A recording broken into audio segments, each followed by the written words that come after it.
బస్టాండ్లో బాలుడిని వదిలి వెళ్ళిపోతున్న తల్లి. ఇదేం పని అమ్మ?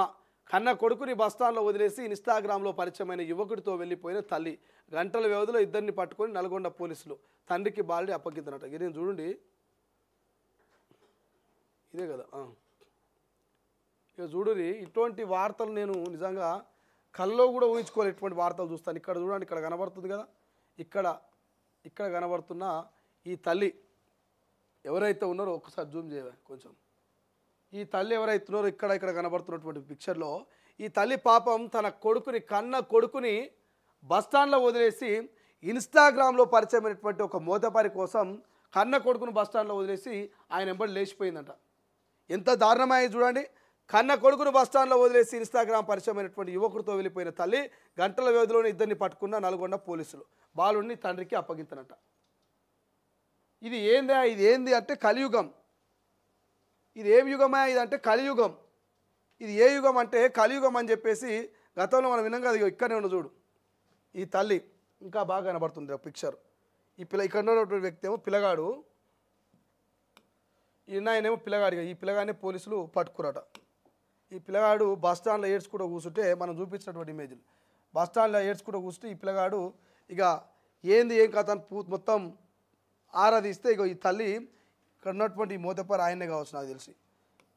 సో ఇక బండి మీద ఇన్స్టాగ్రామ్లో పరిచయమైనటువంటి వ్యక్తి ఎంబడి ఈమె బండి మీద పోయిందట. గట్టున్నది కథ. ఏడు దాకా వచ్చింది కథ అంటే గీడి దాకా వచ్చింది కథ. ఇక చూడండి, ఇలా కనబడుతుంది కదా, ఈమెనే బండి మీద పోతున్నది. కొడుకును వదిలేసి ఇన్స్టాగ్రామ్ పెడితో తల్లి జంపు. అరే ఎక్కడి సమాజమా ఇది? ఇదేం కథనాయా?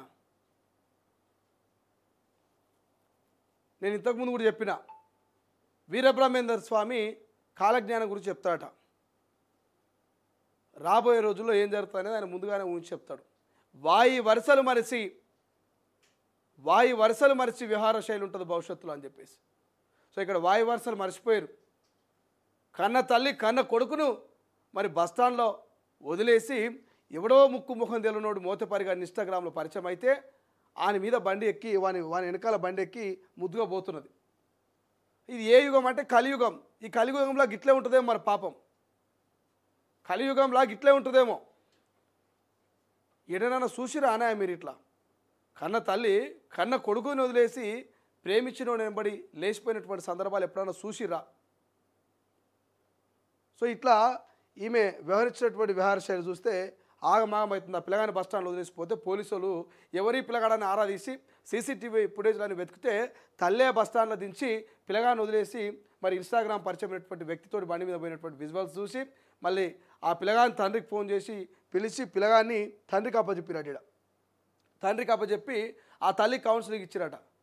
జరనన్న బుద్ధి ఉండాలే, పెళ్ళై పిల్లగాడు పుట్టినాక ఆడెవడో తెలియని ముక్కుముఖంతో నువ్వు ఎట్లా లేచిపోతావు, ఇదేం బుద్ధి, ఇప్పటికైనా వ్యవహారశైలి మార్చుకో అని చెప్పి కౌన్సిలింగ్ ఇచ్చి మరి ఇంటికి పంపించారట. గంటల వ్యవధిలోనే ఆ పిల్లగాని తండ్రి ఒడిలోకి చేర్చిరట. సో పిల్లలు కాక కొంతమంది ఇక్కడ చూడండి, అమ్మతనం ఆశ చూపి లక్షల్లో వసూలంట. పిల్లలు కాక మొక్కని దేవుడు లేడు, ఇక ఎక్కని మెట్టు లేదు, తిరగని హాస్పిటల్ లేవు. కొంతమంది తల్లులు ఒక్కసారైనా జీవితంలో పెళ్ళైనటువంటి ఆడపిల్ల ఒక్కసారైనా అమ్మ అని పిలిపించుకోవాలి, ఒక్కసారైనా నా కడుపులో మరి 12 బిడ్డకు జన్మనియాలని ఎంతోమంది ఆశపడి లక్షలు ఖర్చు పెట్టుకుంటున్నారు.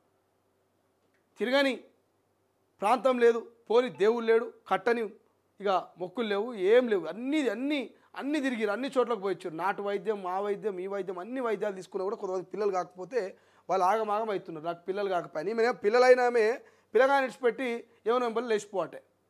సో ఇసోటి తల్లిని ఏ చెప్పుతోడు కొట్టాలనో మీరే ఆలోచన చేయండి ఇక. రైట్, ఇంకేం